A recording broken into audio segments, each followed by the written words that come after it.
All right. Um, by popular request, uh, for round two, Eric Bugera, ladies and gentlemen, uh, self-selecting podcast episode, whatever episode this is. I don't know off the top of my head because this was a batched week. Got a lot of episodes coming out. We're gonna do the thing. We're gonna get right into it. Eric, thank you for being here. Thank you for joining us today. Me, listeners, viewers. Some people do watch video on this. How are you? How is I think you started with today's a day. Today's been a day. Yeah. Today's been day. Today is you're getting me at peak caffeine, which can only be a good thing. Mm. This is usually whenever I do with Prescript, we have our lab sessions, which is effectively Q&A on course materials. If I'm ever subbing, usually it just pans itself out that it's a severe either work day or sleep deprivation day or some combination. And they usually pan out where it's just stream of consciousness fueled by caffeine rage.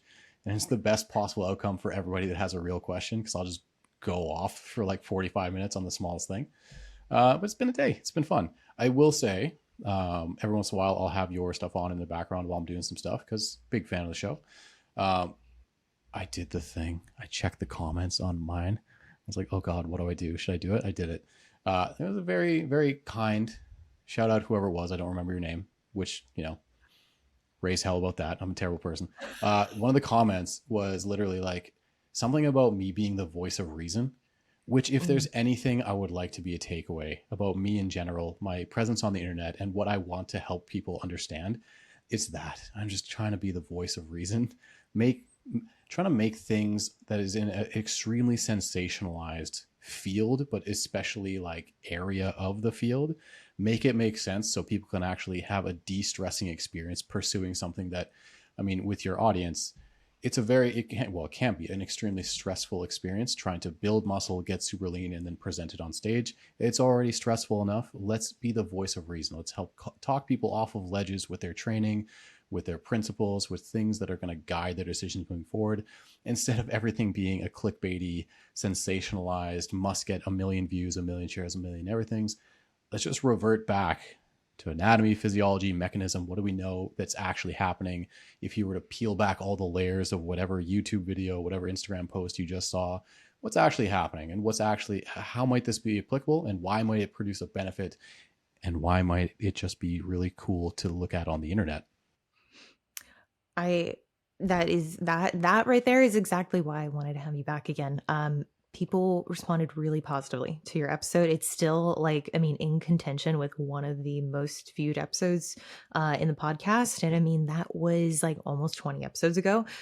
Yeah, no, guys, if you haven't listened to Eric's first appearance, that was episode six, I believe. Yeah. Um, yeah, let us know. Let us know what you think in the comments below. And if you have personal questions for Eric, please reach out to him directly, or reach out to him in the comments. I don't know. Drop your questions somewhere on the internet or in his inbox. But today, we kind of talked about I wanted to present to you guys is going through more of like a this or that fashion in terms of exercise selection for the female physique athlete. And it was actually our last merging ideas, the episode I did, where we talked about the different divisions. And, sure, as you get up into the figure, physique, women's bodybuilding, of course, there are different kind of muscularity requirements and different body parts that you need built out. But generally, listeners for this channel, large focus is on the glutes, on the lower body development, just because the size that is wanted on both the amateur and professional level is no longer within guessing your way to that national level physique. So I got exercises queued up, Eric. So when we dive into it, I mean, like, first one, hip thrust versus 45-degree back extension, like glute bias, like hip extension. What do we want to call that? What do you call that when you put that Um, into a program? yeah, when I program it in, I call it a 45-degree hip extension primarily because it helps someone like understand like where's the station we're going to be at, but how are we actually arranging ourselves on the machine or on the station for the focal point of the exercise. So it's not a 45-degree back extension, which is the true name of the station in most cases. It is the 45-degree station, but we're trying to emphasize a hip extension off of it. So that's really what I would call it. And let's tee it up. Okay, so we have a hip thrust, glute bridge, even whichever they prefer, but hip thrust versus a 45-degree angle hip extension on the back extension machine. So the reason why these two things are going to be in comparison primarily is because they obviously are trying to target the glutes themselves. But if we start to draw in things such as the length tension relationship, which is something that gets extremely, I feel like, overplayed in a lot of ways as of late, primarily from the aspect of people thinking that they need to play length tension relationship bingo, where I need to hit a shortened, a mid-range, and a lengthened position for every muscle group every single time I train. It gets a little bit of overemphasized play where there are other aspects of exercise selection that probably take precedent in a lot of ways, but that's a sidebar conversation for probably later in the day. So 45-degree hip extension, glute bridge, hip thrust, they trained a quote unquote more shortened glute. Essentially, you're starting in a position that pre-biases you anatomically, like your skeleton is starting in a position where you're in a slightly more contracted position of the hips based on the fact that your glute muscle themselves are biarticulate, or excuse me, they are in an orientation, they're not biarticulate, but they're in an orientation that allows you to have length tension relationship implications. So the main idea here, they train the shortened position. Cool. People will go to bat almost in a cult-like fashion for the hip thrust, or they'll talk it down. I'm not saying to the same extent, but they'll shit all over the hip thrust because it does have very obvious failings from at least a skilled execution standpoint that will get in the way of someone being able to get what the most meaningful thing is in your training, which is high degrees of tension from whatever exercise you're attempting to execute, but on the target tissue specifically that you care about. So something like a hip thrust, one of the major issues is not that it's, it's not the greatest exercise for glute, but blah, blah, blah. It's that even if you're executing it properly, you're predisposing yourself to losing biomechanical or technical positioning. So when we place a bar across someone's hips, one of the ways that we start to lose the most direct tension, the most direct workload across the glutes themselves is if you see a anterior pelvic tilt start to happen, like a decoupling of your rib cage over pelvis positioning, a true circumferential brace. And for those that those words are all just jargon and bullshit, think if you were to load up a heavy back squat and produce the strongest brace you can with a neutral spine. You're not extending your thoracic, you're not anterior pelvic tilting the bottom, you're nice and neutral. Think almost maybe you're doing an RDL or a hinge that helps you facilitate that position. That's the greatest position of advantage for the glutes to work as the prime mover, the thing that's lifting the weights primarily. Otherwise, other muscles are going to be more predisposed to potentially add on to that equation because in a decoupled rib cage over pelvis stack, your brace is now, instead of being nice and circumferential, nice and stacked on top of itself, it's a little bit decoupled, disjoint. You have an anterior pelvic tilt or a T-spine hyperextension going on. Well, now your glutes are also acting as a secondary stabilizer of the pelvis. So your hip region itself, the glutes themselves are trying to make sure that the low spine, the SI joint, the sacral area in general isn't just wobbling around while you're trying to produce force. Got it. Producing force in two different directions at the same time isn't necessarily the greatest for just hauling ass and getting a muscle close to failure in your targeted area. So that's one of the major reasons why a hip thrust becomes more difficult for people to get the real juice from the squeeze in terms of, okay, let's really prioritize this over, say, something like a 45-degree hip extension. This isn't to say that a glute bridge or a hip thrust has no value. If a muscle is contracting against resistance, even against resistance bands to a young enough training age, if it's contracting against resistance, that is some form of stimulus. The decoupling effect, it doesn't net zero what's happening, but it does make it more difficult to get the absolute amount of stimulus you're chasing. Enter, by comparison, like I said, the 45-degree hip extension exercise. So you're essentially trying to set up the pad such that it basically facilitates a hip hinge. You're lining it up at just the right position around the hip level that's not going to impede you from folding over it, not just flopping over, but literally trying to hinge by sending your hips back across it. But the fact that your torso is facing the floor the entire time as opposed to facing the ceiling That pattern of movement helps to keep your rib cage over your torso alignment, despite the fact that you're going through a dynamic exercise like hip extension. So that's where a lot of the arguments will occur. A hip thrust, generally way more loadable, but way easier for people to lose position and lose some of the value of what the glutes are trying to accomplish. If you take your time and build it up systemically over time, being like, let's address any and all weak points from a technical standpoint, an individual muscle standpoint, biomechanics, and so on and so forth, it can have a very long life and a very large amount of value to your program. However, those things are at odds with other exercises that might be in your program, like a split squat, like a squat proper, even a glute drive that's a little bit more stable on your behalf. There are things that it requires to be as effective as possible that detract from other aspects of your program. The 45-degree hip extension, very low barrier of skill, loadable-ish. That's where it has its failing, is that there's a very finite, for most people, amount of weight that you can add to this in terms of progressive overload, meaning that where a hip thrust, heavily influential in my programming as a A1 or a completely at the tail end of your workout where fatigue is at the highest already, so you don't need a tremendous amount of weight to get some semblance of stimulus out of it. The 45-degree hip extension similarly probably lives pretty early or pretty late in the program, not because you need it from a skilled standpoint or scaling standpoint, but because it literally has a ceiling of loadability for most people. So it's going to help you target your glutes as effectively as possible, whereas the hip thrust itself makes it a little bit more of a skilled component to really get what you're trying to get out of it. But where the 45-degree hip extension helps you target the glutes as easily as possible, it has a very low ceiling, relatively speaking, than, say, a barbell exercise like the hip thrust. So they are doing very similar tasks. One facilitates skilled execution, but has a low ceiling of progression.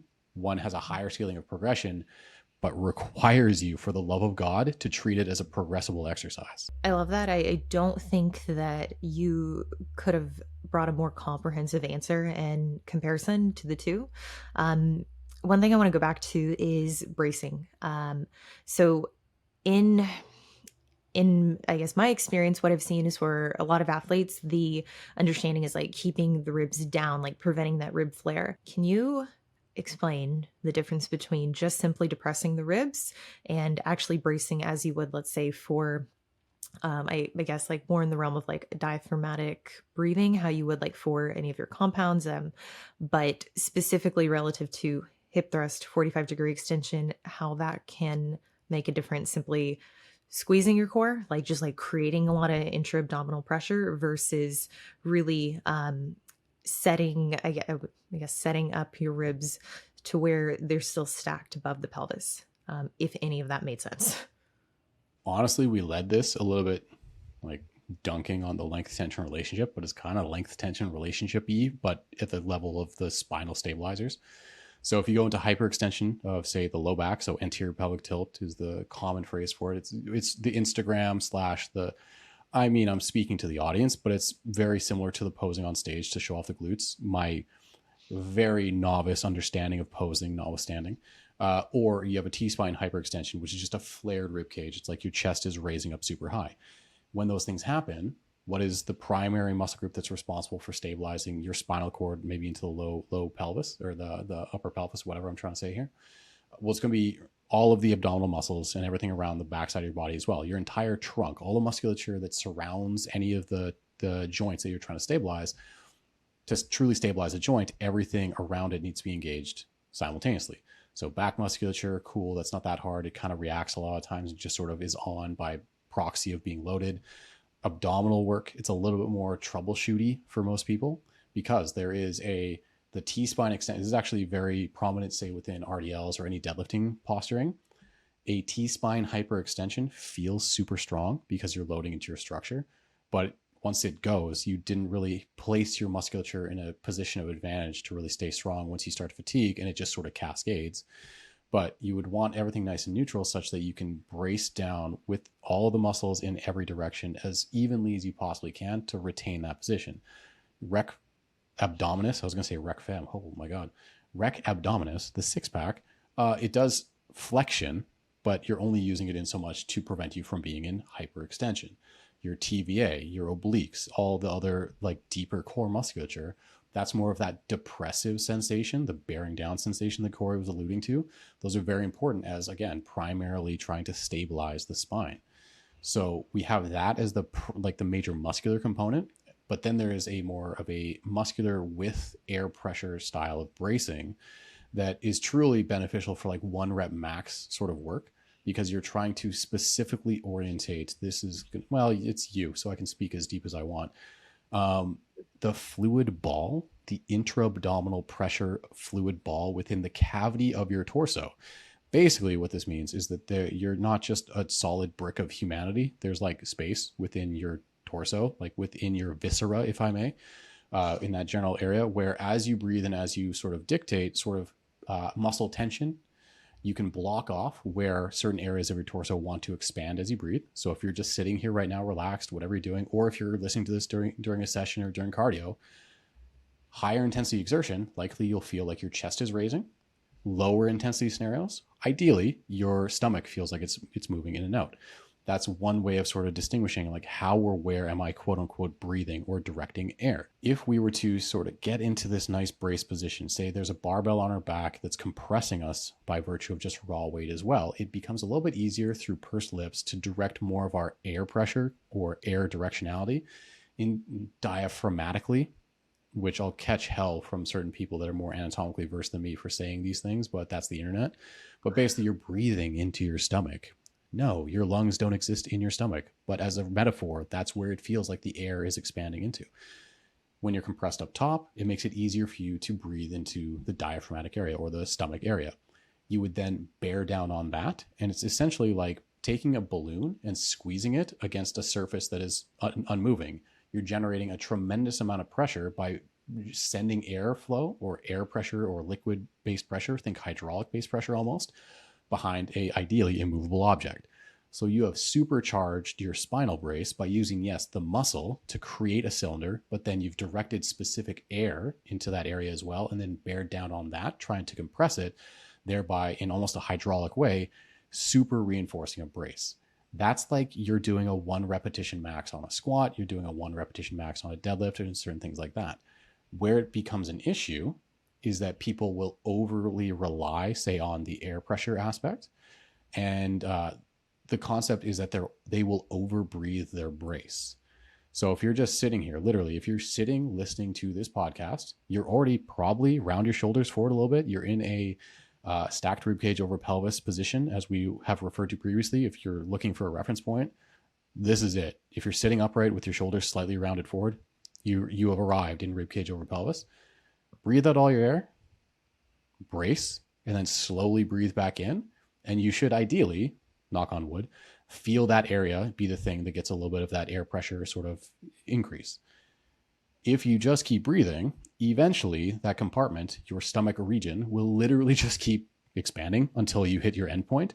But if your, say, foot stance or hip positioning, stuff like that, aren't such to accommodate that air pressure that's increasing, all of a sudden your abdominal region can literally be running into or shoving out your hip positioning. It's called overbreathing your brace. So if you've ever, like, say, gotten under a heavy squat, gotten into your normal positioning, taken an enormous breath in, like through the technique that I just loosely described, and then went for the squat, and then you bottom out ATG like a good old trainee does, but then you feel like you get shoved around, like you get a hip shift, your knees get flared out or something like that because you physically ran into your own body. That's overbreathing the brace. Place a barbell on your hips, performing a hip thrust now. That's similar concept, maybe worse, because you have taken what should be a purely muscular brace in a lot of cases and then overfilled it with air that might alter your position or throughout the exercise itself dynamically change your positioning because you slowly lose that air pressure brace or you have to breathe, therefore changing the orientation of your brace generally. So rep over rep, you start to have a different technique, albeit subtle, a different technique as you're trying to execute something that's targeting a very specific location. That was a lot. How we doing? That it was a whole lot. Love it. The reason, and I hope listeners aren't like, yo, like, how does that tie into glute training, which is what you said this episode's about. Specifically for this, for individuals who tend to orient into that anterior pelvic tilt, whether it be because of tight hip flexors, TFL, psoas. I tend to hear that as a cue is like, okay, go into that. Let's just, for sake of simplicity, that diaphragmatic, that belly breathing in order to correct. And although I think that can be maybe a good cue initially and it can be a tool, I really hope listeners took notes on what you just said, because there is a point where now you are compensating too much, orienting your pelvis again out of the position that you wanted in for these movements. Amazing. Bravo. You're incredible. Thank you. um, we're gonna keep going down the list. I'm gonna actually skip over the second one we have because it's more. I think the meat of what I want to cover next. RDL versus good morning. Yeah, okay. I'm a good morning enjoyer. Depending on the camp that you arrive in on the internet, it's either the worst exercise known to man or it's completely misused. Really, there is no in between in almost anything on the internet, really. But so they are.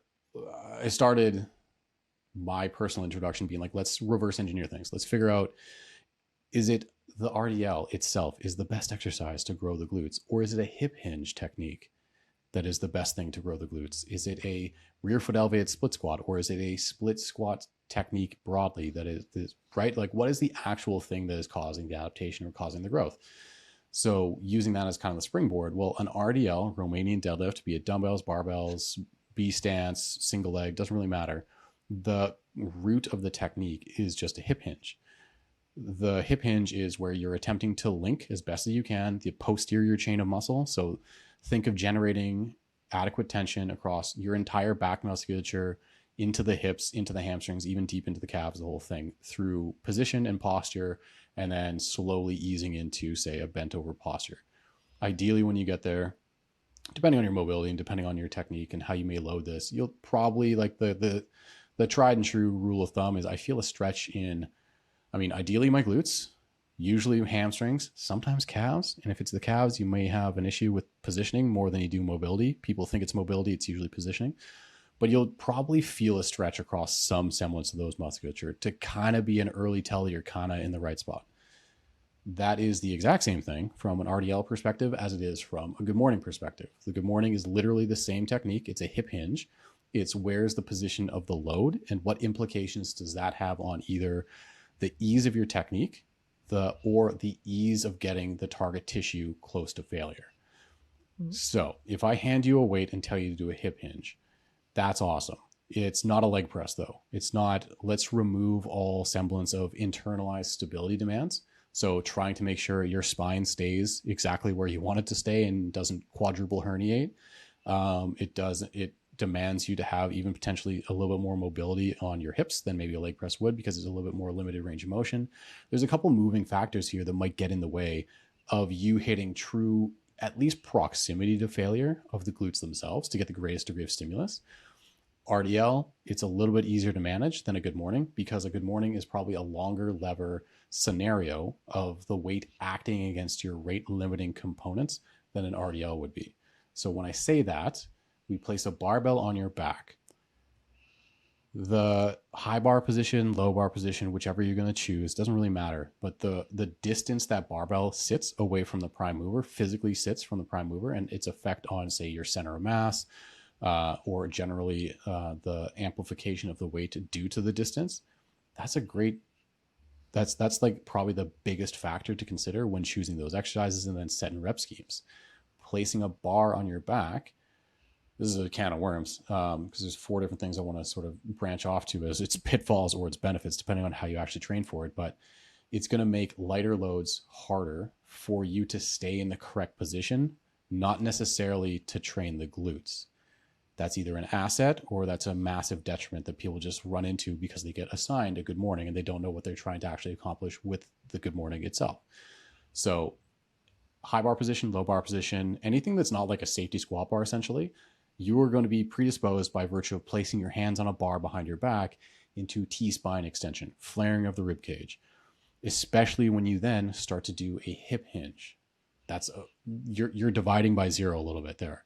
So I'm going to place a bar on my back with my arms at least in the middle of my body, if not behind my body a little bit, depending on my mobility. Now I'm going to try to neutralize my spine by breathing out my air and bracing into that rib cage circumferential style of brace that we spoke to. Then I'm going to hinge my hips backwards and try to get my torso to face the floor. Mobility, fear of injury might be another one, but at some stage, you're probably going to be either forced to or subconsciously find yourself arriving in a T-spine extension. You're essentially going to do a hyperextended posture good morning. And I bet you money that you'll still feel it in your hamstrings, which is cool. But in that posture, your glutes are now getting probably a little bit less of the burden than, say, the hamstrings or the adductors would they had if you'd stayed in a more neutralized spine position. It's even worse on a low bar if you were to low bar squat it, because it feels super secure on your back. But a low bar position, if you've ever done, say, a low bar squat or seen a powerlifter do it, then trying to neutralize your rib cage is almost impossible. So you're going to be fighting an uphill battle here. It's a tug of war, and you just don't win. You basically do a more hamstring dominated good morning. Enter the safety squat bar, where your arms will be in front of you and you can actually pull it down to help associate the ribcage over pelvis and keep you in a nice circumferential brace position. Then hinge backwards. Cool. Now we're getting a much greater degree of emphasis on the glutes, but that shit's be heavy, man. And it's still a large lever system acting against your spinal erectors and acting against your core proper. So what is the real target of this exercise? The glutes are the prime movers of your hip hinge, but what is the real target? What is the rate limiting muscle group that's going to get the greatest degree of stimulus? What's the weak point here? Probably going to be your posture and or your core or some combination therein.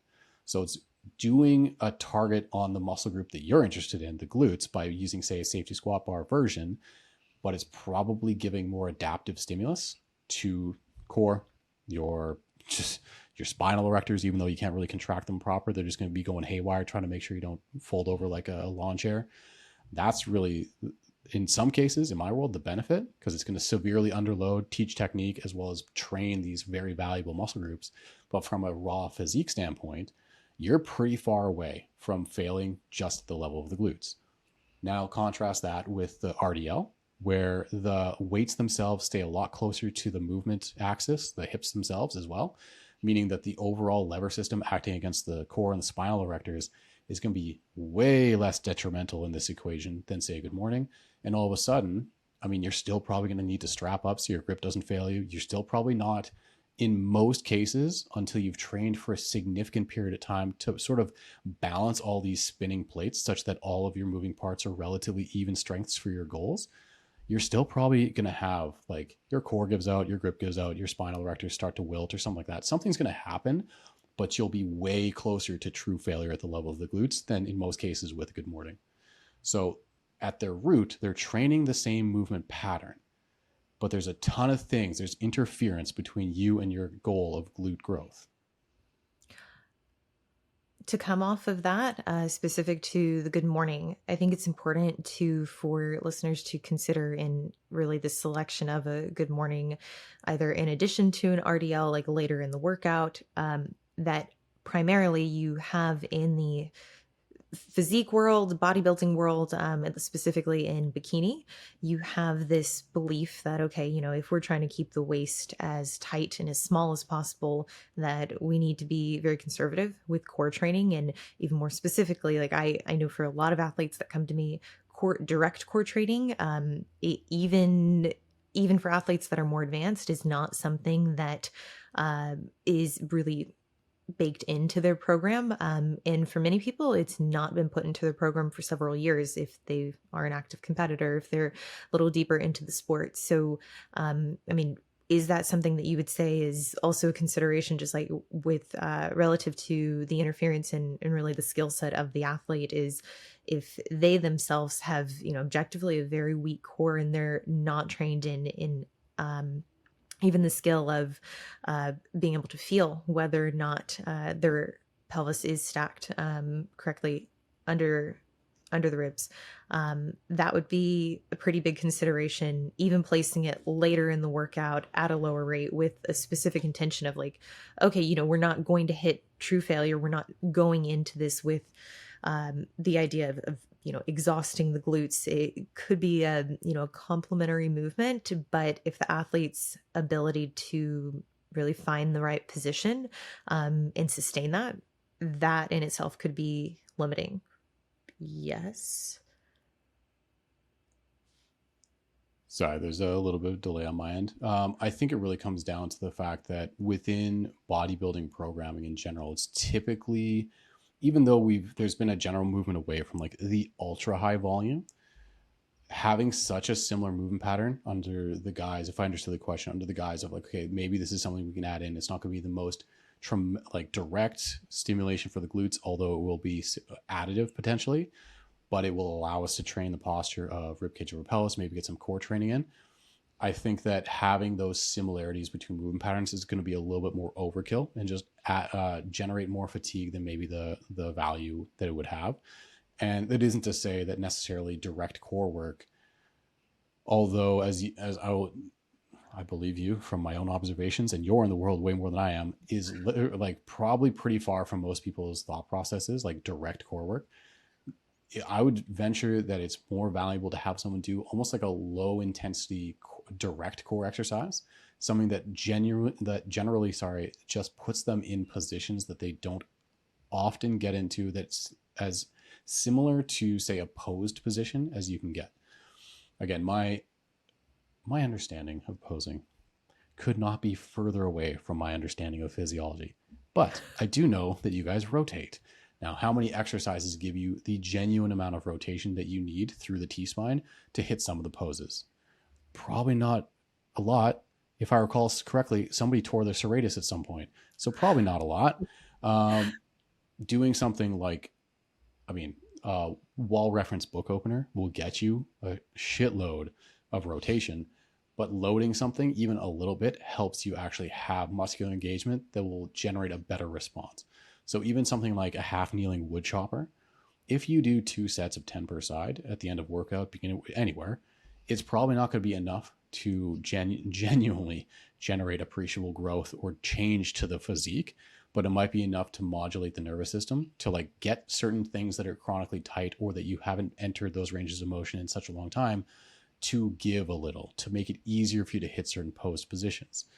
All the other things in terms of core to make it so that my RDL is actually more efficacious down the line, I believe that's more of a concession of, hey, maybe I do an A1 that's skill-based and builds my deficit points, like I do the RDL, but scaled to my core capacity, and then just sit down on a leg press or whatever other analog that'll allow me to be in a stabilized position to make up the deficit in glute stimulation in a way that's as safe as humanly possible. But that's an individualized programming consideration, because you and I both know people can get to their physique goals having a completely made of glass body. So that's a decision up to them. I love it. I love it. On that, windmills went into my programming the last 2 weeks. Oh yes, fun, painful, revealing. So, no, thank you for that. I think we move into the next one, which walking lunge versus split squat, maybe a similar topic here, but I think this is one that oftentimes my demographic, my people, often are reserved when implementing something like a walking lunge, even for athletes at the amateur level who, frankly, could benefit from having, additional density size in their quads and hamstrings. Yeah, let's talk. I would say something a little more dynamic, like a lunge, versus any variation of a split squat. So, in my opinion, the split squat just reveals deficits in mobility or skill or part strength. Part strength being referenced to what I was just saying, say in the RDL example, where it's like, what is the real limiting factor to this movement? Is it going to be your quad strength endurance, glute strength endurance, or is it just like you can't stand on one foot long enough with enough balance to do it well? Like, what is the real rate limiter here? So, to put yourself, say, in a rear foot elevated split squat position, and then try to hit set of 10 that is scaled to your glute, period. That's the thing. Hip extension is going to fail. Maybe quad extension or leg extension as well, but that's what you're aiming for. Will you, when you plant that foot, be able to just actually, and I guess I should define what a good split squat looks like, because I'm leading the witness a little bit, but we're heading towards walking lunges are a lot easier to fudge than a well-executed split squat. So well executed split squat, you have these predefined criteria where you're trying to plant your foot, how high the back leg should be based upon your structure. So easy frame of reference. If you find a bench, your tibial tuberosity, think the bony thing right below your knee. Like if you get a tendon tap test from the doctor and you see your leg spring forward, like wherever they hit you, think right below that. That's your tibial tuberosity, that bony protuberance. There's a word.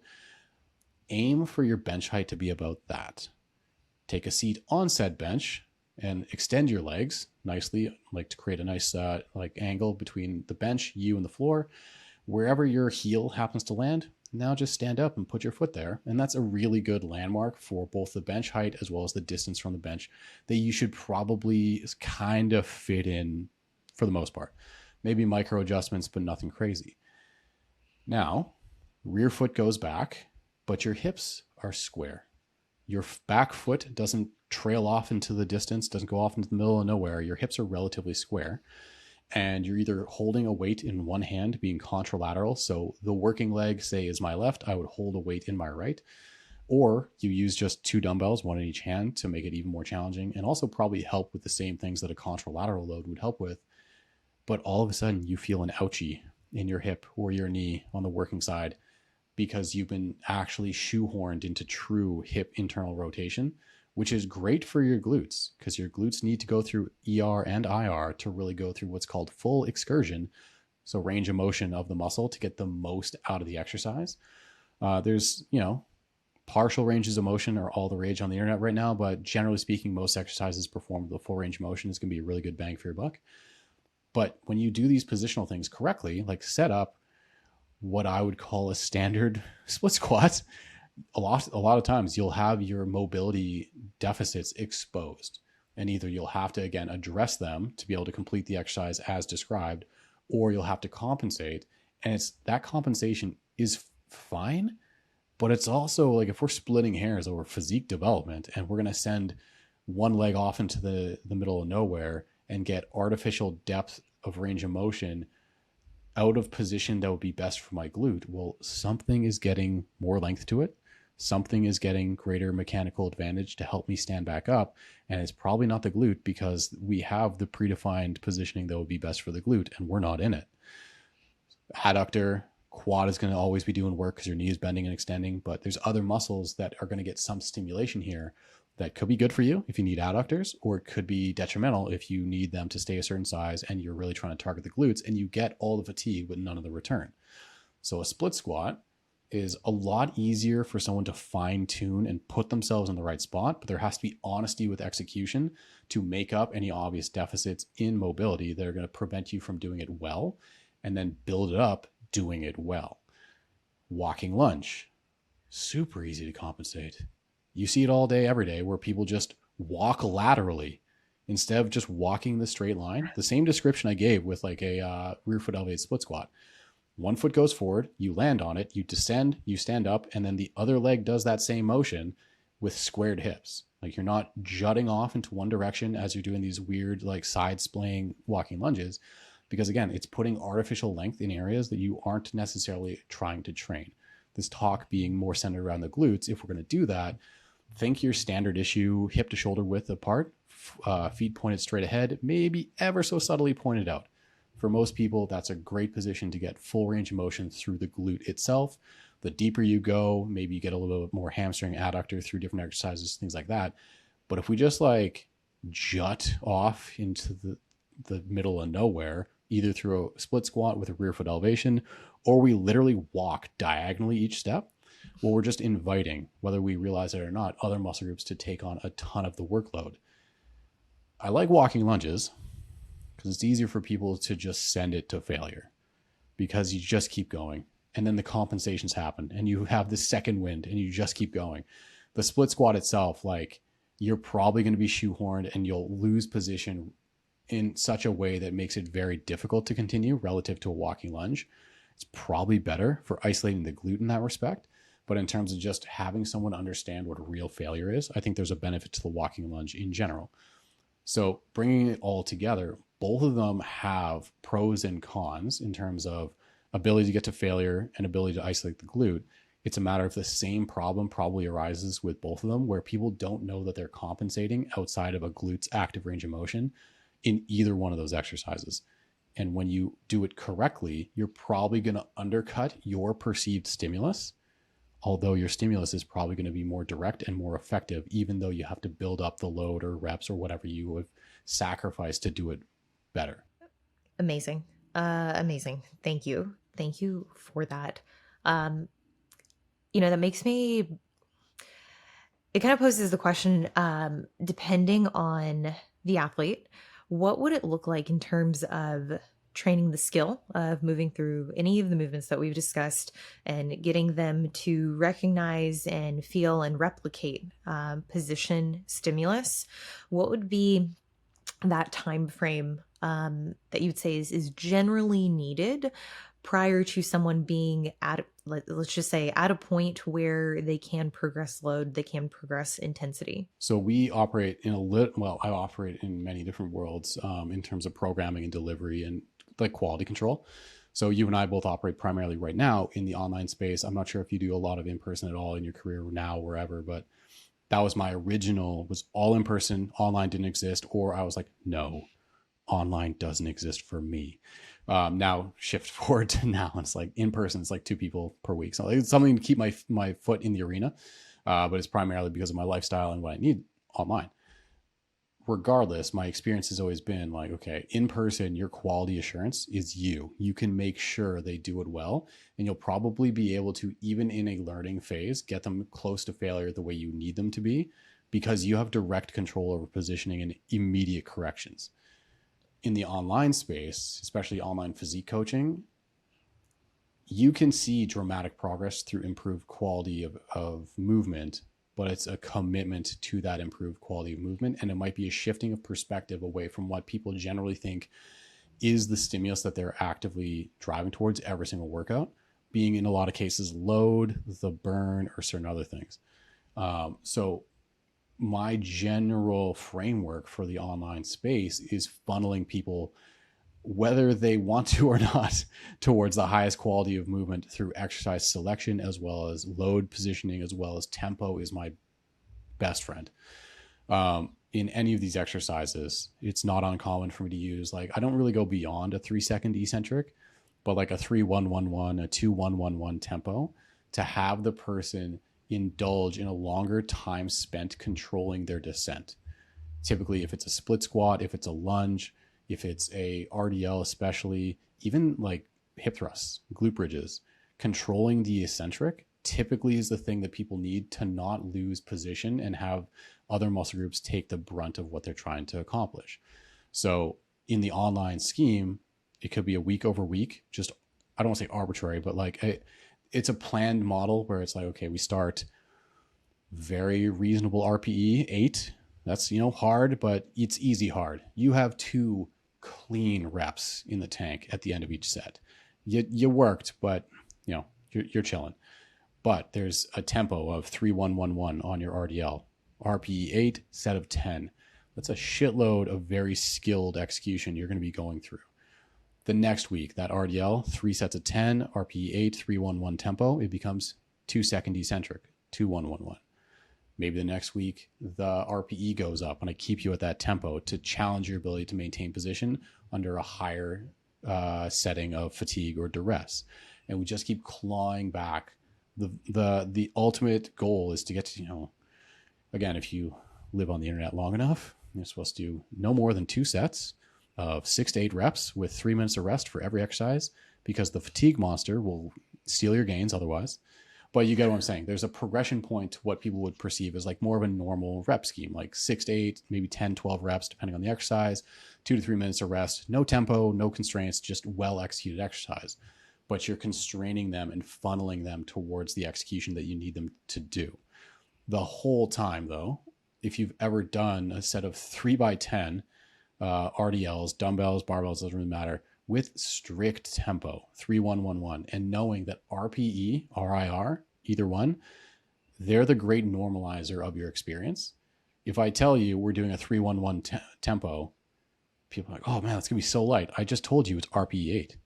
So you're scaling the load in such a way that you can accomplish all of these checklist items. And if something gives out beforehand, that's the highlight on the thing we need to skill up to make you a more complete trainee to actually pursue your goals longer term. So say the 3-1-1-1 tempo with 3 sets of 10 on your RDL. God, my lungs can't handle that. Well, that's a fucking problem for a bodybuilder that does cardio. I'm sorry. it was something like that. My grip goes out. Okay, we're more sympathetic to grip. Put on straps. It's not that big of a deal. If there's anything that's like the furthest away from fucks given in bodybuilding for most glute dominated discussion, I don't care if you use straps. We're chilling. If it's, your core goes out. Okay.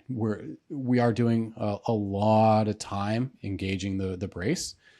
That shouldn't be a thing that lasts forever though, because the medicine is the thing that you're doing. So it's all of these constraints in very short order because we're bodybuilders, guys. We're getting 8 hours of sleep. We're eating 1 gram of protein per pound of body weight or more. We're recovering. We're chilling on our downtime. We're playing Call of Duty, whatever I don't know. I don't know what female audience does. We're chilling. We're stress management.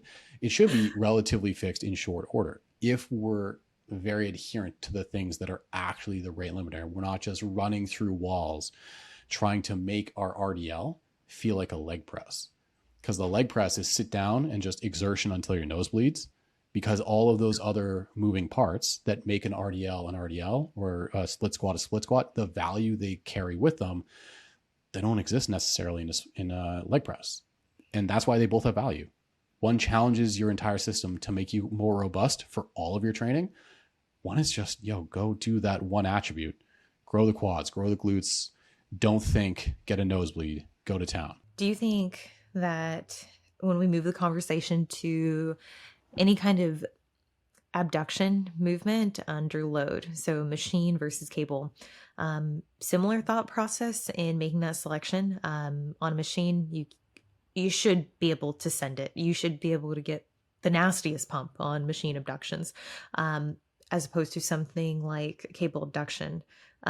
Putting those head to head, what are the limiting factors? Where would it make more sense to have one versus the other? I honestly, I think that they can cooperate within the same program because of what you said. One is so if we're doing abduction, I mean, the glute sort of does that. It's more into glute med as the targeted muscle in this case. And we're getting into the realm of like a regional hypertrophy sort of mindset, not only from the perspective of delineating from, say, glute max into glute med, but even fiber orientation. So let's really quick refresh the idea: regional hypertrophy and fiber orientation of muscle, and trying to align the resistance with the fiber orientation of the muscle. So let's do whatever the naked man that is all just muscle on every anatomical chart / I'm pretty sure it's like an actual piece of art. I don't know. It's late in the day. But all muscle striations. That's the lines. That's the fiber orientation. Muscle striations, just another way of thinking about it, right? That's kind of telling you if we are to align the resistance of the exercise more directly with them, there's probably a more direct transfer of force because it doesn't have to turn corners, doesn't have to do anything crazy. It's more the most direct stimulus or resistance to those fibers. You can also place yourself in positions that, through the length tension relationship or just sheer leveraging, make certain muscle groups have probably a better recruitment profile than others. It's called neuromechanical matching. The muscle that has the greatest degree of leverage is theorized to be recruited first through motor unit recruitment. It doesn't mean that other muscles won't be recruited, but those get recruited first to the party. And when they fail to do the job, other associated muscles will also help take up the brunt of the effort. So, seated abduction machine, send it. Just load it because it's already stabilized. It's got a fixed range of motion. There's not a whole lot you can do to sort of change that fact.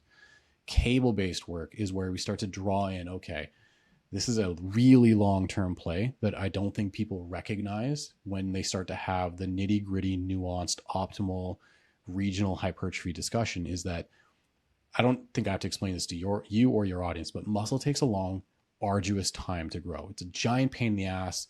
Enhanced, non-enhanced, it doesn't matter. This is a lifelong venture to get to the semblance of a physique that you want, be it just your ideal physique, a competitive physique, anything.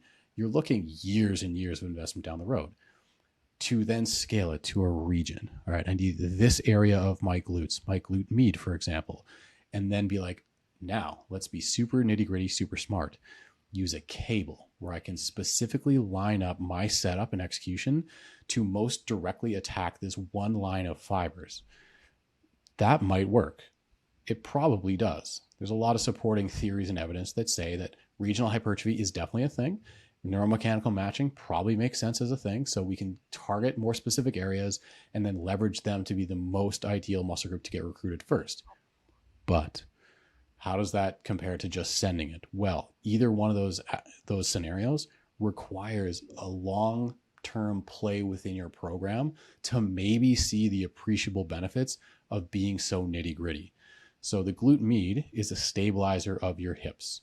Your split squats, your RDLs of any variety, anything on one foot, anything that you have to internally stabilize yourself, it's a barbell or a dumbbell, will, over the long-term play, call upon your glute med to stabilize your pelvis, stabilize your hip rather. It doesn't necessarily mean it's going to maximally grow, but it's not going to not grow either.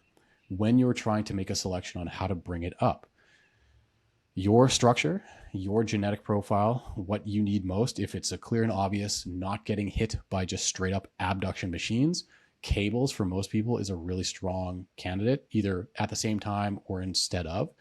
But you need to be consistent with whatever choice you use, because what's going to be consistent in your program? A lunge, a split squat, a leg press, a squat pattern, a hinge.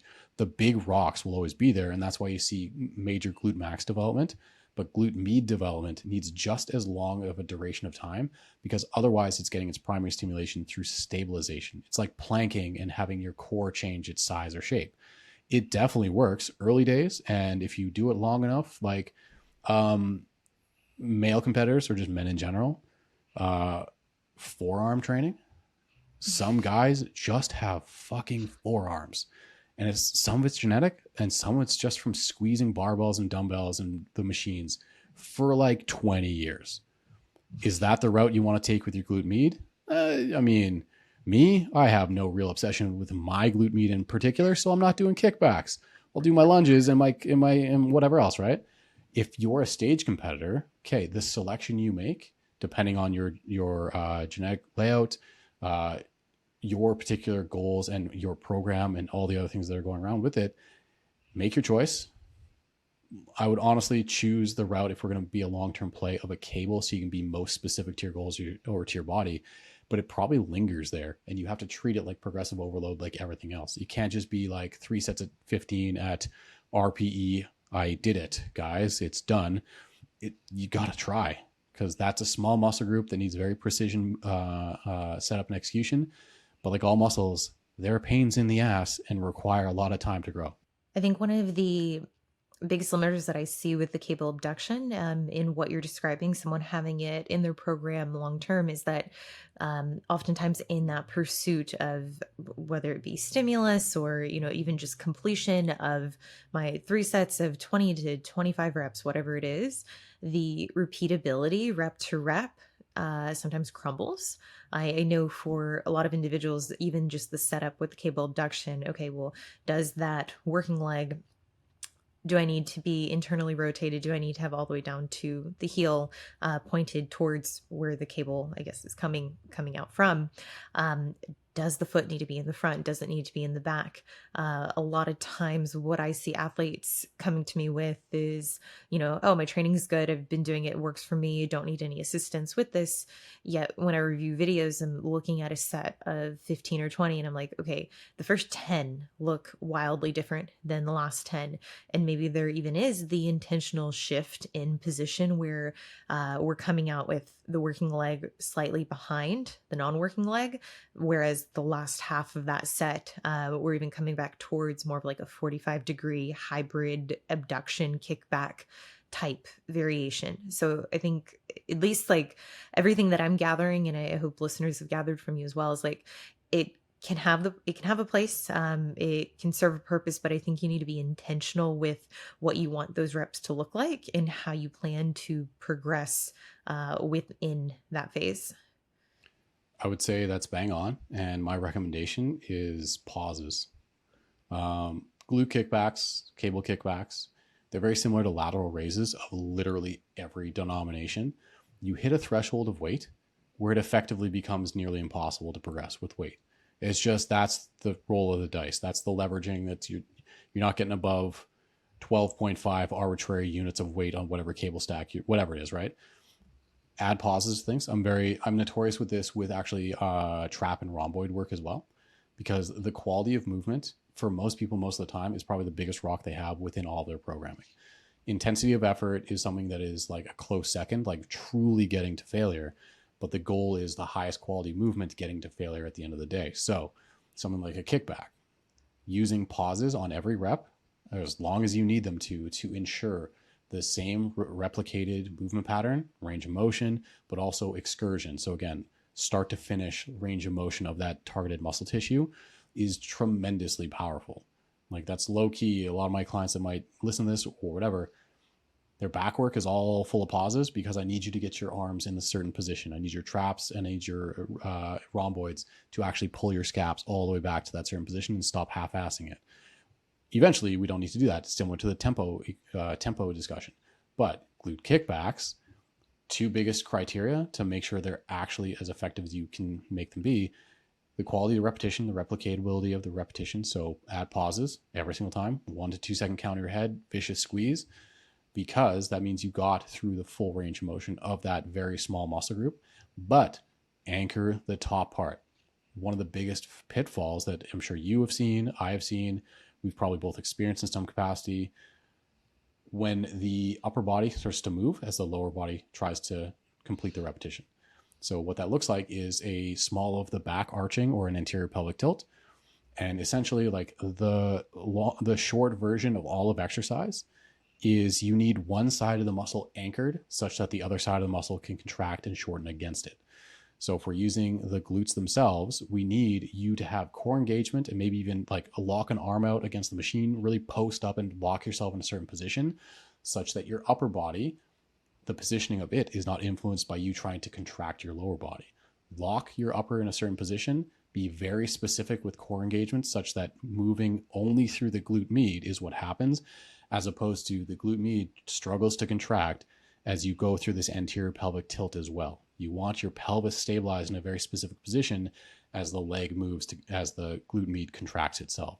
So pause work every rep to assure you got full range of motion and anchor the shit out of your upper body. I love it. And I think that feeds into the next part of this, which is, I've teed you up with 4 exercises that I've seen. And, it's not even to say that this is limited to just like the account, like on Instagram. I've seen a lot of people who are in this space of like, glute building, come up with variations that are unique. And I mean, fuck, which one do you want to start with? Like, I know we can go chronological, but these are goofy. Is that an appropriate word? Maybe they're not goofy. Everything that you'll see that people have a cult-like attachment to is because there's some, may it be evidence or may it be perceived evidence that it works, right? So let's start with the leaning back abductions, machine abductions, because we're just talking about abductions right now anyways. There we go. So Yeah. let's take regional hypertrophy. Nice fan-shaped muscle. I was going to say like the pec. Let's use the glute because the glute is the topic and the glute is a fan-shaped muscle, meaning it has a certain amount of attachment points, but it fans out. It's nice and circular, so all those individual muscle fibers are going to splay off into unique directions over the course of the entire like hip. It's going to then therefore serve a few different purposes. The major is hip extension, so think your hip going from flexed to extended like an RDL. That's going to do some external rotation and some abduction, hence the abduction machine, and sometimes a little bit of kickback motion with external rotation as well. Like those are ways to contract or target very specific muscle fibers. However, generally speaking, there's a full recruitment of all the fibers in various degrees in just training real hard. Now, exercises like your glute med, or for your glute med rather, like a seated abduction machine versus the standing cable kickback that we discussed, that starts to draw in a little bit of an ability to emphasize these slightly more, I would argue it's better for individual anthropometry. So like my stature and structure versus Corey's, doing a standing cable abduction is probably better for both of us to hit our individual structure, or hit our glute meds given our individual structure, than hoping that the machine in its blunt object format, just through sending it through absolute effort, will give us the same direct stimulus. Okay, there's rationale there. Well, let's take that regional perspective of like these very small muscle being the glute med, but then the very smallest like strand of lining up those fibers with a very specific resistance. Let's just lean back. Let's get into essentially as much hip extension as possible and then do our knees out machine. I mean, the argument could be made that, yeah, you're getting a more direct line of force through those very select muscle fibers. But the extent to which you are then probably underloading it or reducing its progressibility, like long term, just to get a very strong sensation in a very small spot, plus circling in what I was saying about the amount of time and effort it takes from a regional perspective to see individualized growth in certain areas relative to just doing, say, a major compound or a larger version of the exercise that accounts for more muscle mass, it becomes almost, not almost, this is the major pushback against most things. There's a nugget of truth where it's like, maybe it works. But then when you think on the practical applicability side, the return on investment side in a real program for a long-term client looking to get stage ready, the time, effort, fatigue, minimal for these things, but not non-existent. But the return on investment is, maybe I have to now add this into my program for the extended foreseeable future to see, maybe there's too many maybes, maybe some result. Like, no, let's just not do that. Let's just do the custom built cable abduction machine for my specific structure. I think that's where it's really important to, I would say, go into your training with goals around, hey, I want my training to make sense.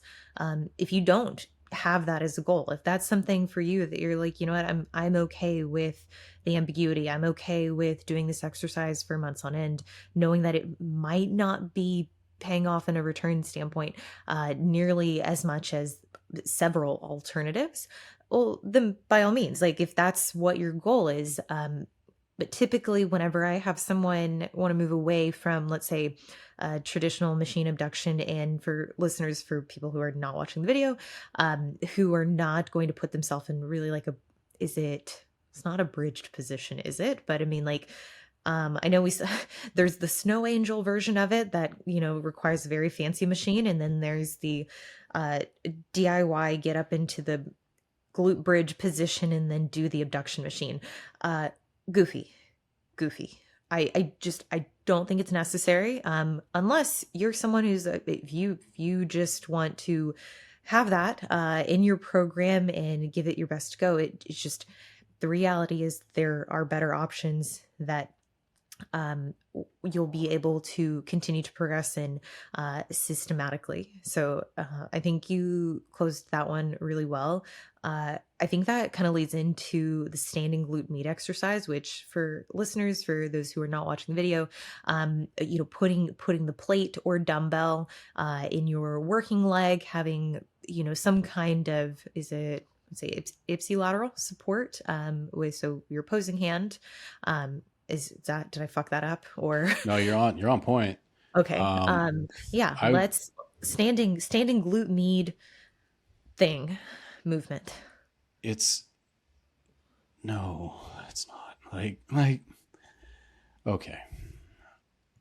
Again, it's taking the kernel of, remember what I said way at the beginning where I was like, let's not demonize certain exercises like the hip thrust, period. Like the hip thrust, yeah, it's go team. Because if you put tension across fibers, if you load a range of motion where a muscle fiber is contracting against resistance, something should happen. However, again, it comes down to what is the ROI for the setup, execution, stability demands, and then overall, is there something that's way more easy on all those fronts and progressible and loadable, and something that's more efficacious, more in general for your time? So we're essentially doing This is why this one confused me so much, because until I listened to the audio, I was like, oh, it's the opposite leg. It was like, this is a standing clamshell for some reason. Okay. Oh, instead of it being the leg that's doing the most movement, it's the stance leg that they're standing on that is the target for glute med work. Well, the range of motion on the glute med in that respect, and the conflicting demands on stability versus force production, even though you're holding on to something, those are all in massive conflict with just get the thing to failure. Again, I want everybody to walk away today being like, okay, if I just sit on a leg press and have a nosebleed and I can no longer push this sled with my quads, glutes, adductors, or anything else that might be at play here, that's like the holy grail of mechanical tension and like stimulus on a set, right? It's very hard to replicate that with most exercises, but like, let's aim for it. Let's slowly progress our physical abilities to be able to do that. I just nuked my entire laptop setup. One sec. There we go. We're You're back. good. So we add in whatever we'll call this exercise, standing clamshell, standing abduction, whatever. Let's put ourselves on one foot. Let's put a plate on the opposite leg. Let's raise that up such that we do almost like a miniature hip airplane from a standing position with a very small range of motion. So we're checking the box. If we have quality control measures for growth or for stimulus, we have loaded a tissue. There is resistance, albeit the resistance is probably in a profile that makes no sense, meaning that it's hard or easy in random, seemingly random places relative to where you are strong or weak. And overall, its ability to be progressed long term, and truly be like proximity to failure for just a muscular contraction against resistance as opposed to stability or anything else, really. It's just, what are we doing? Truly, like it, you said it before, I will co-sign. If people like novelty and it somehow inserts into their goal that may not be from a competitive standpoint, neat. I personally am all about novelty. I do a lot of shit for clients that will keep them adherent and enjoy the process. But it usually makes a little bit more sense on the grand scheme of their programming than something like this. Because if we now speak more directly to your audience broadly, granted, you have everybody, but we're speaking more in a competitive setting right now. The degree of effort that this would take for the ROI, which is almost zero, that makes a difference when you're trying to get a pro card or when you're trying to get like ultra competitive. So something like this, the glute, this is the plank for your abdominal development if you're trying to get a six pack versus the glute med in this example. Like, sure, you're utilizing the musculature, but if you're trying to get a six pack, probably load your abdominals. Like, do crunches against resistance for progressive overload as opposed to just hold a timed isometric for a while. Maybe if you're trying to grow the glute med, have progressive overload means like load or sets or reps, get close to failure, have a range of motion that's more than 1 inch and doesn't have a tremendous amount of stability demands to even accomplish that. It's just too many moving parts. It goes back to what we're talking about regarding what is the interference with you getting to an actual appreciable level of stimulus. There's too many things interfering with that. If people are willing to demonize, say, a back squat for glute growth because there's too much skill involved or there's too many synergists, this might have less synergists for the glute med, but there's a tremendous amount of interference from someone executing it well enough for long enough with enough load or adequate stimulus to really see the return that they would want, in my opinion. I'm with you, and I think there's a high probability of losing that position, which ultimately, if that's kind of what we set the tone with at the beginning of the episode, is if you are looking to get more out of these movements and if you're able to progress them throughout your phase, the positioning is going to be the thing I would really focus on early on prior to just sending it. This might be something that maybe you do feel, but from a repeatability standpoint, what is that really going to look like? And then there's the aspect of, okay, consistently progressing up the weight. Okay, you're holding a 45-pound plate against now it's your non-working leg in this movement. How much of that weight are you taking off just simply by gravity? Yes. at that point, I mean, we're looking at the range of motion, the return, now the loadability, the load requirements to produce that stimulus. I just see that runway also being very short. So, to each is their own. If you want to do this, it works for you. That's okay. Okay. Is this, standardized? Is this the way that we should go about growing our glute means? I wouldn't say so. Um, Smith So you machine. raise actually a Oh, very important point that might be a very good point for people to have as a frame of reference as to why, even beyond what we've already talked about. So something like the 45-degree hip extension that we talked about at the top of the discussion has a very shallow ceiling of progressibility, at least through load, because of the position and the, like, what are you gonna, like, there's some people that are psychopaths, they'll put a barbell on their back. I'm like, well, that's a issue, or try to do a deadlift with it. I mean, I've seen that before, and like, shout out, I guess, Pete Rubish for those that are as old as I am, I guess. But the reality is it's got a very narrow ceiling, a very low ceiling rather, of loadability, hence in a lot of ways progressibility. So it finds itself either as a warm-up tool, pump up the glutes, get better proprioception for the real exercises that are going to be the meat and potatoes, or it's an adequate finishing exercise that hits the shortened glute, because by that point you're already pre-exhausted by what? The main exercises of the day that actually have progressive overload means that will keep them being stimulating for eternity. Your squat patterns, your hinge patterns, your split squats, your whatever else, those can be progressed day over day, session over session, week over week, year over year, et cetera, where the degree of fatigue you incur for the stimulation gets you to the point where at the end of your workout, your 45-degree hip extension that is still very underloaded, relatively speaking, can still give you some sort of top off stimulation, because it's literally supposed to be the cherry on top.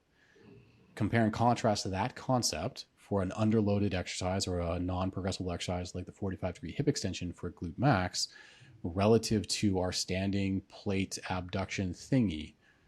What would be the squat in this analogy for that? Well, that would be like a machine or a cable hip abduction, most likely.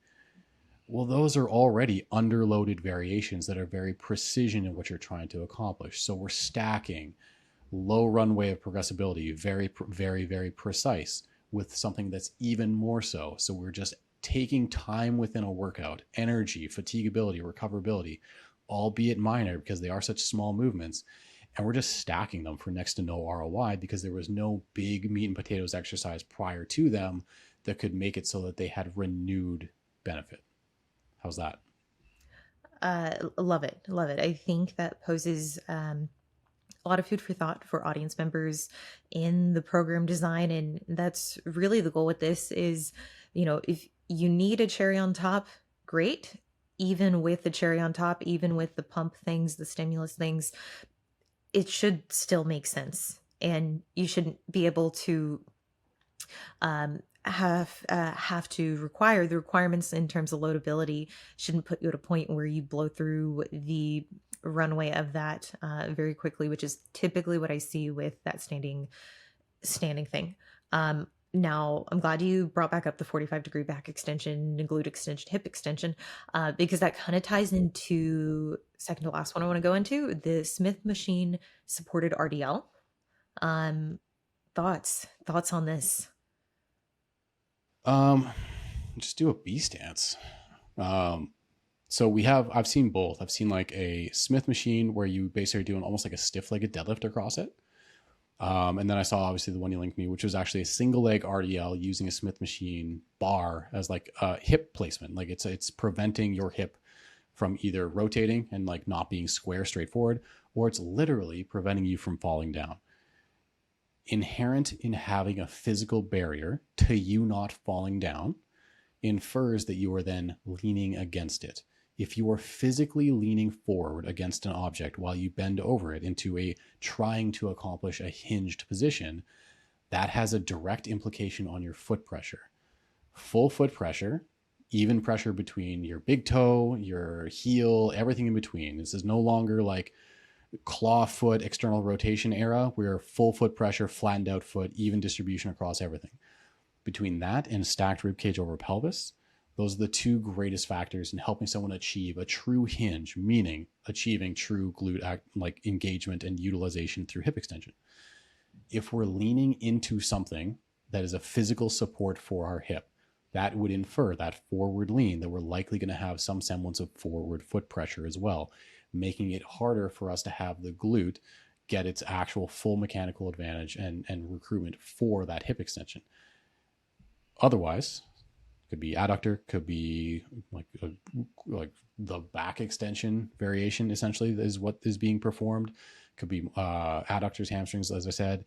There's something else at play here because we're taking ourselves out of that most stabilized position with the glute being in the position of greatest advantage, literally just by leaning against something.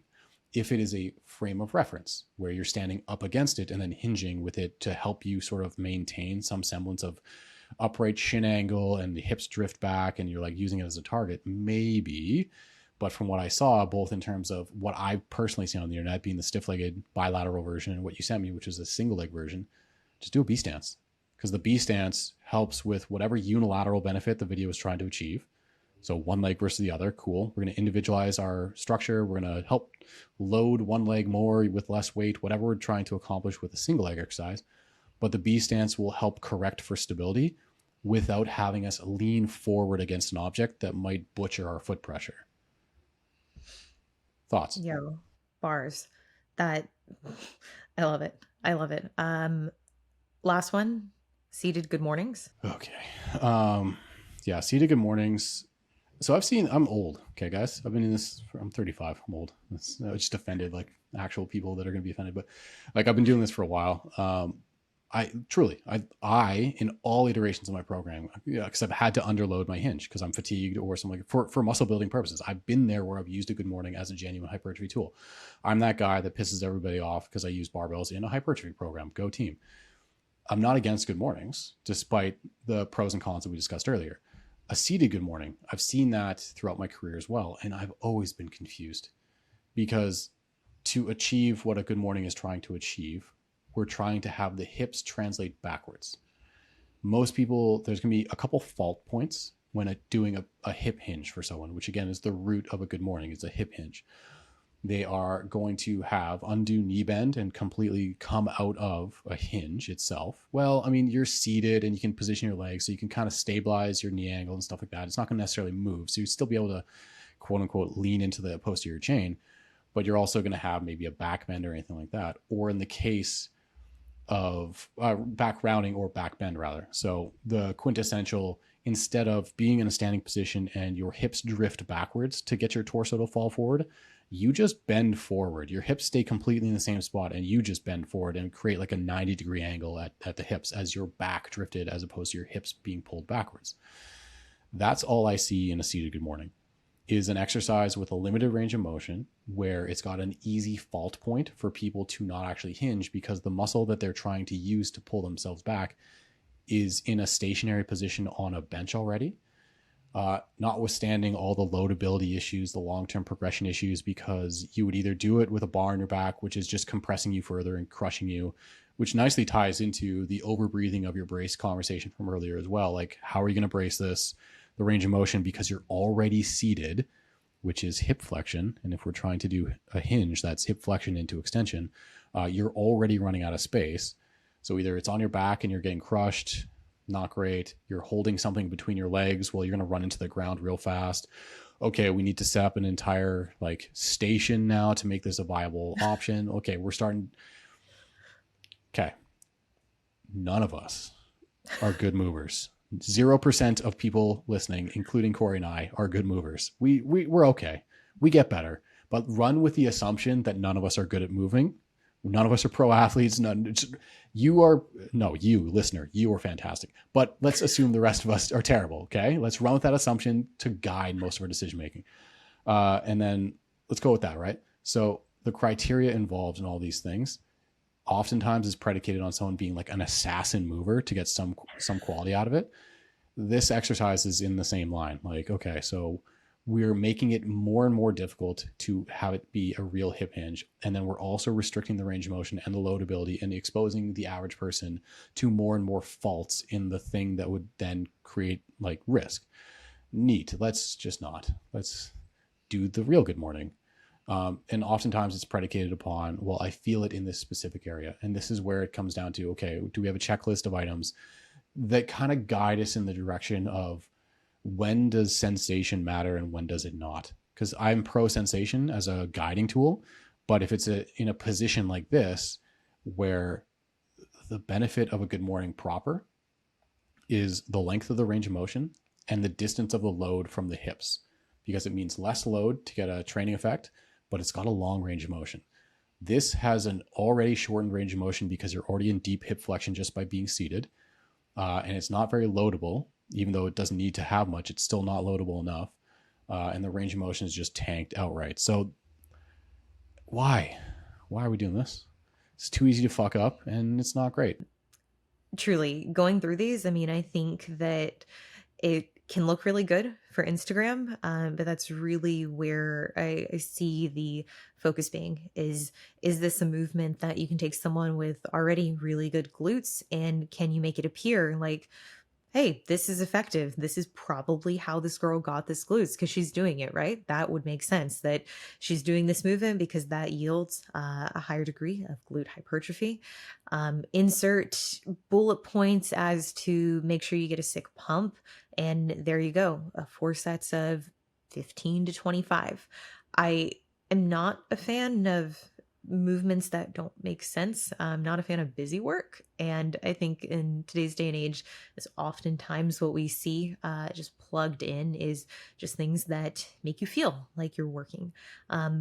If you're more in the business of making your training make sense, I hope that this podcast was helpful. I hope that you already have followed Eric, because if you listen to his first episode, you definitely followed him because I told you to.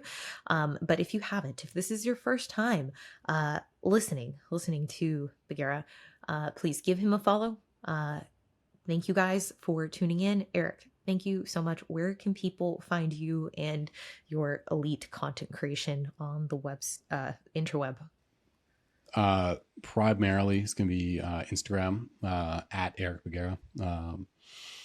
Pretty much follow stories for just random bullshit, basically. Sometimes something helpful, mostly random bullshit, so you can figure out who I am if you care about who I am. And then the social media page itself it's primarily actually writing, which is a hilarious thing to be putting on social media in general, like actual as long form as Instagram will allow written content, primarily because it's almost like a filtration process of, do people want to understand how this works? The content itself, some weeks it's like pretty hard in the paint physiology. Sometimes it's more like training or trainer philosophy. It's kind of a mixed bag. But more recently, depending on the release date of this, ironically enough, I think the first one teed up will be about the glutes. I'm likely going to be starting to release probably one, maybe two long form articles to my own website. So www.ebugera.com would be that website. Think, run of the mill, like fitnessy website, 2000 word, like longer form content, broken down ideas, like more philosophical, like actually, how does this apply to you? How might you use this thing?